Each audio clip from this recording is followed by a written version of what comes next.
Hello artists! Our short activity for the first week is learning how to create a folder to keep our art projects in. I'm going to show you how you can make a folder a couple of different ways with whatever size paper you have, so you can choose which way works best for you. So let's get started on making our folders. Okay, so the first type of folder you can make is using a very simple sheet of white paper. 8.5 by 11, 9 by 12 will work just fine. Whatever smaller paper you have, it'll work either way. This is just a simple piece of white copy paper. And what you're gonna do is you're going to take your white paper, you're going to fold it in half, end to end, as if you were making a birthday card or the start of a book.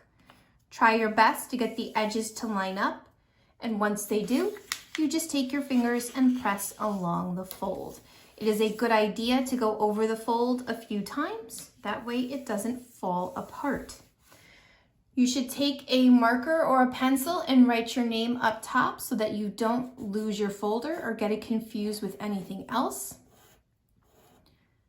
As far as the rest of the cover, you can design it and decorate it however you choose. Markers, crayons, color pencils, doesn't really matter. I do think it might be a good idea to put the word art somewhere in your design and decorations. That way, you know that this is your folder for your artwork. Now, the way this folder works when it's done is simply, once we do a drawing or an art project, so that you don't lose it, you just keep them inside the folder. Open it up and stick them in. Okay? And you could always take a paper clip and put it right on the edge to make sure that the work definitely stays. So that's the first type of folder that you can make. Okay, the second type of folder you can make is a little bit bigger. It's more like a portfolio. So the space to keep your work is a little bit wider. So to begin with, you're gonna need a bigger sheet of paper. So if you have a big piece of paper lying around or a poster board, whatever you have that's a little bit bigger than copy paper, you can make this type of folder. So once again, what I'm gonna do is I'm gonna fold it in half, except this time I'm gonna do it a little bit different. I'm gonna take the bottom and fold it towards the top. But instead of going all the way to the top, I'm gonna leave a little bit of space.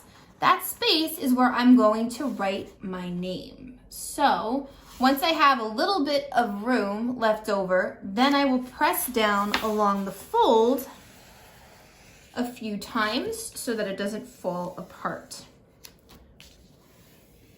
And you can see that this didn't go all the way to the edge. It left a little room up top.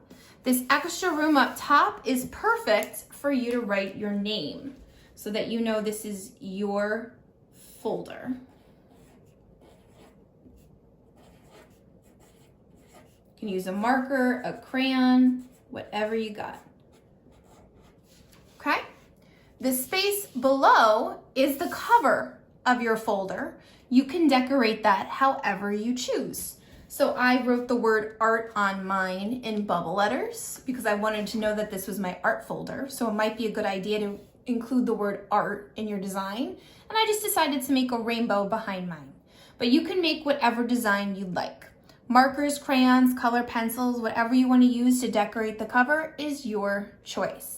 Now, if you do want to do the word art in bubble letters, I will show you really quick because I know some of us like to make bubble letters. Some of us know how to do it, some of us don't, but in case you forgot, I will show you.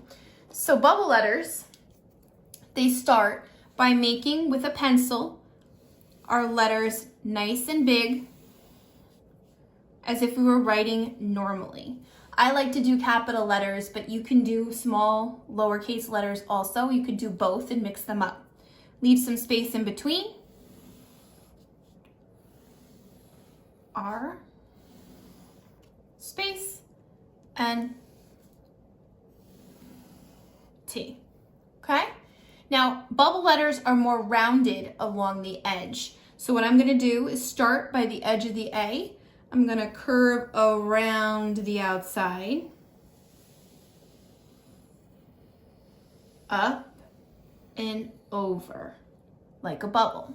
And I have to remember to make that little inside circle for my A.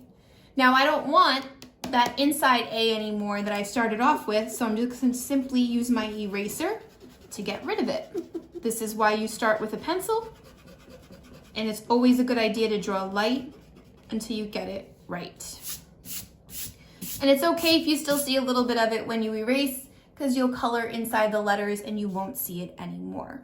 Now, when I start to do my R, I might hit the A. That's perfectly fine. I just pick up where I leave off. I go around the outside, rounding the edges and connecting them together. Once again, the R has a little bit of an inside circle, so I have to remember to draw that. Take my eraser and erase the inside.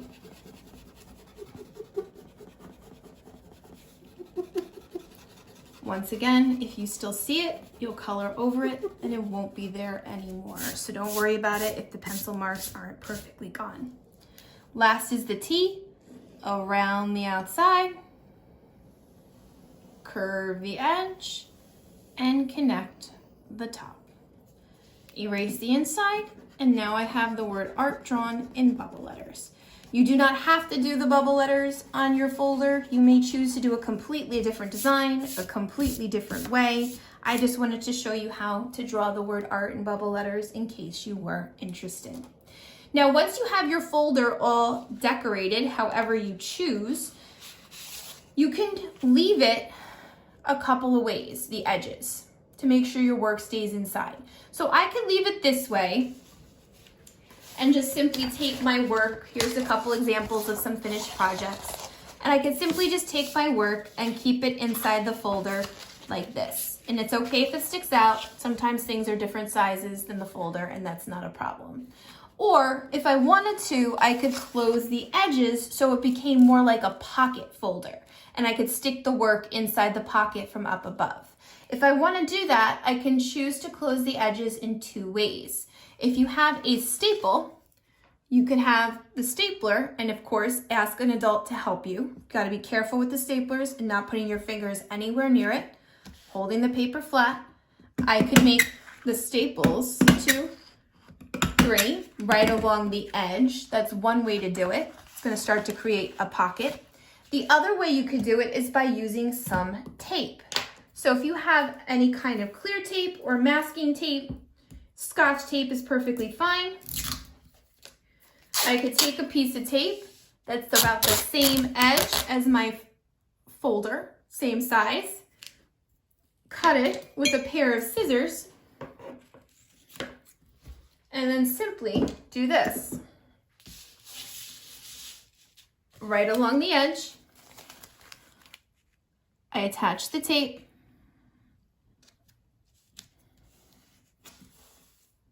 and the extra tape that folds off the side, I'm going to fold behind it, just like this. If you have clear tape, you won't really see the edges. Or you could always tape it and then decide to color on top of the tape so that it matches your design. If you have some extra tape that hangs off the end, you simply cut it with a pair of scissors so that it's nice and neat. So now that's two ways that you can close the edges of this folder. And what it does is it creates a pocket. So now that you have a pocket, you could take your drawings and you can simply slide them inside the folder and they won't fall out. So your choice, you could either leave it open or you could close the ends to make it a pocket folder using a staple or a piece of tape, okay? Either way is perfectly fine. You decide what folder works best for you.